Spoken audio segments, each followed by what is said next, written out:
Selamat datang di channelku, channel cerita, cinta, dan asa. Cerita romantika kehidupan. Apa kabar teman pendengar? Semoga selalu ada dalam keadaan sehat dan bahagia selalu. Kali ini aku akan mencoba membawakan sebuah cerita yang aku beri judul Sekantong Prasangka. Oh ya, jangan lupa untuk teman pendengar like, share, dan subscribe channel ceritaku ini. Aku Meta, inilah ceritaku.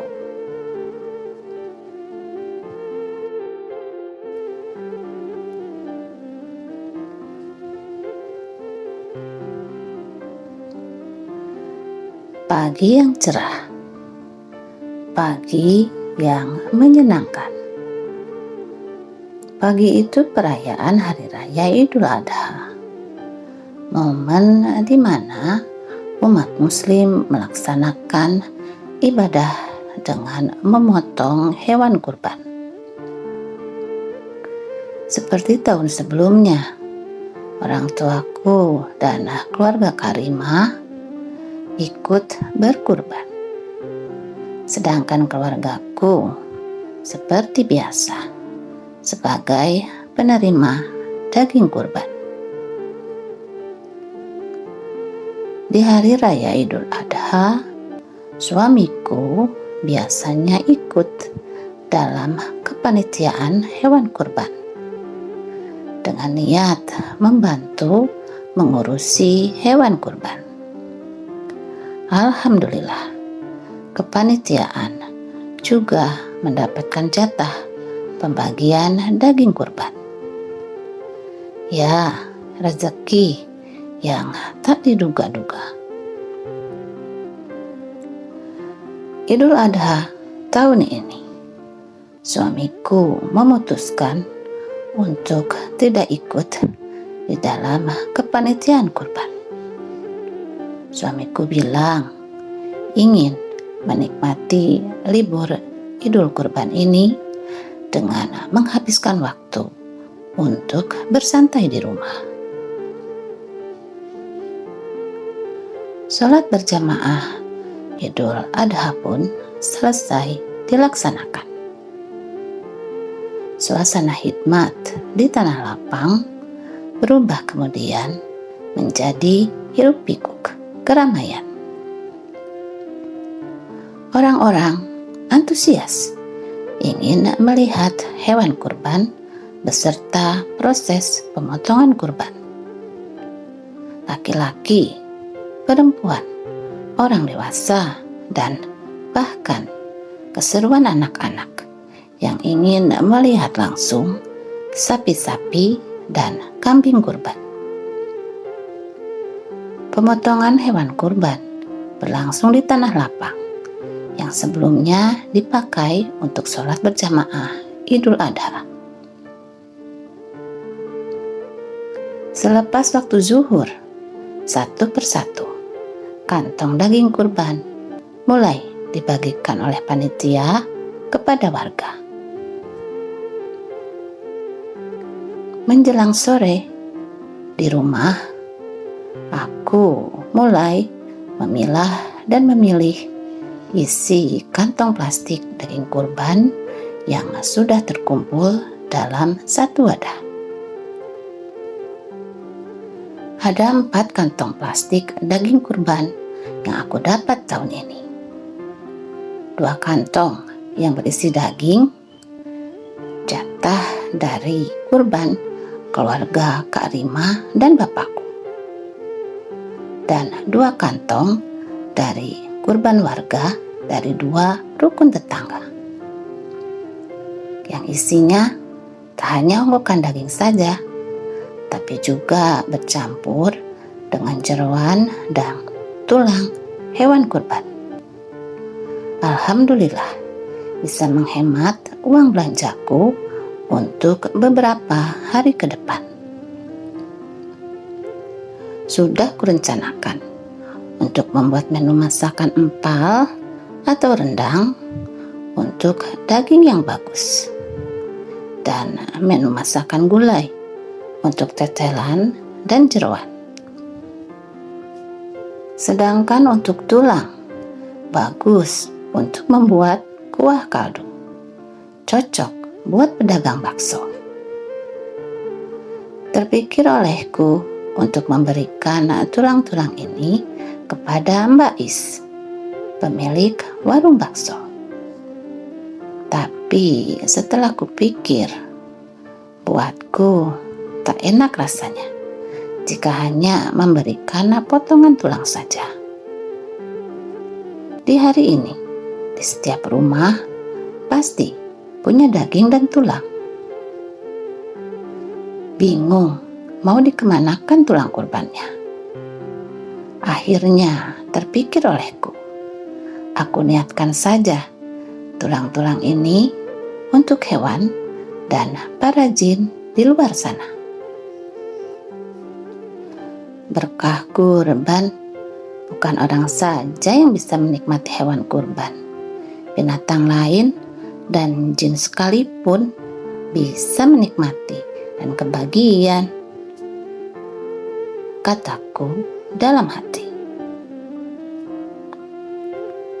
Assalamualaikum. Ku dengar seseorang mengucap salam dari teras depan rumah. Waalaikumsalam. Suamiku menjawab salam. Suamiku kemudian beranjak dari duduknya di karpet di ruang TV dan membuka pintu depan.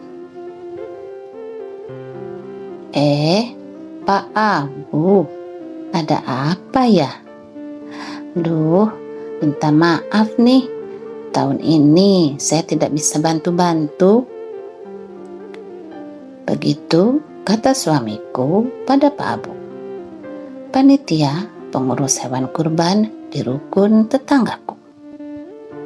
Oh iya, nggak apa-apa Pak Anik, katanya lagi kurang sehat ya, jawab Pak Abu dengan senyum lebar. Ini ada jatah dari panitia hewan kurban buat Pak Anik, kata Pak Abu. Loh, kok saya dapat jatah? Saya kan tidak ikut bantu-bantu, jawab suamiku kaget. Tidak apa-apa Pak Anik, ini jatahnya, kata Pak Abu lagi sambil menyerahkan kantong plastik warna putih pada suamiku. Dan suamiku pun menerimanya. Pak Abu kemudian permisi pulang. Suamiku pun kemudian menghampiriku di dapur dan menyerahkan kantong kurban itu kepadaku. Rezeki Bu, panitia kurban ngasih kita jatah, kata suamiku sambil tersenyum. Iya ya, alhamdulillah, jawabku ringan. Suamiku pun kembali ke ruang tengah untuk melanjutkan nonton TV. Dan aku masih memilah dan memilih isi kantong daging kurban. 4 kantong sudah selesai. Tinggal 1 kantong lagi. Pemberian dari panitia kurban. Begitu dibuka ikatan kantong plastiknya, kulihat isinya. Apa nih? Seonggok lemak susu yang cukup besar. Dan dengan rasa heran, kuangkat lemak susu itu dengan tanganku. Tak ada kulihat onggokan daging dalam kantong, melainkan potongan tulang-tulang di bawahnya. Seketika emosiku naik. Apa maksudnya panitia mengirim jatah kurban hanya berisi lemak dan tulang seperti ini? Niat gak sih panitia itu ngasih buat suamiku? Kok seperti yang gak ikhlas ya? Kesannya jadi seperti asal ngasih aja. Lemak sama tulang. Apa yang mau dimakan? Begitu aku menggerutu dalam hati. Aku tahu jatah kurban dari panitia seperti apa isinya. Raut wajahku pun berubah seketika. Yah, kok isinya cuma lemak sama tulang? Tanyaku dengan nada kecewa. Wah, masa sih Bu? Kata suamiku dengan wajah tidak percaya. Nih lihat, kataku emosi sambil memperlihatkan isi kantong plastiknya. Melihat itu, suamiku hanya tersenyum. Ya, mungkin karena ayah tidak ikut membantu, kata suamiku mencoba berpikir positif. Tapi kan gak harus begini juga. Aku lebih lapang dada tidak menerima jatah dari panitia. Karena memang ayah tidak ikut membantu tahun ini kan. Daripada ngasih jatah isinya kayak gini. Apa yang bisa dimakan? Makan lemak, kataku kesal. Kasih ke siapa aja deh ya. Mbak Is mungkin, biar gak mubazir. Saranku untuk memberikan jatah kurban dari panitia kepada Mbak Is. Aku benar-benar tak habis pikir. Namun aku mencoba untuk berpikir positif dan menghilangkan prasangka buruk dan emosi dalam hatiku ini. Ya, mungkin jatah kurban dari panitia ini memang dianggap layak dan cukup untuk suamiku yang tidak ikut membantu. Begitu aku mencoba meredakan emosi di hatiku. Ada rasa sesal dalam hatiku. Gara-gara sekantong lemak dan tulang, hatiku sudah terkontaminasi oleh emosi dan prasangka buruk. Demikian ceritanya. Semoga terhibur dan sampai jumpa.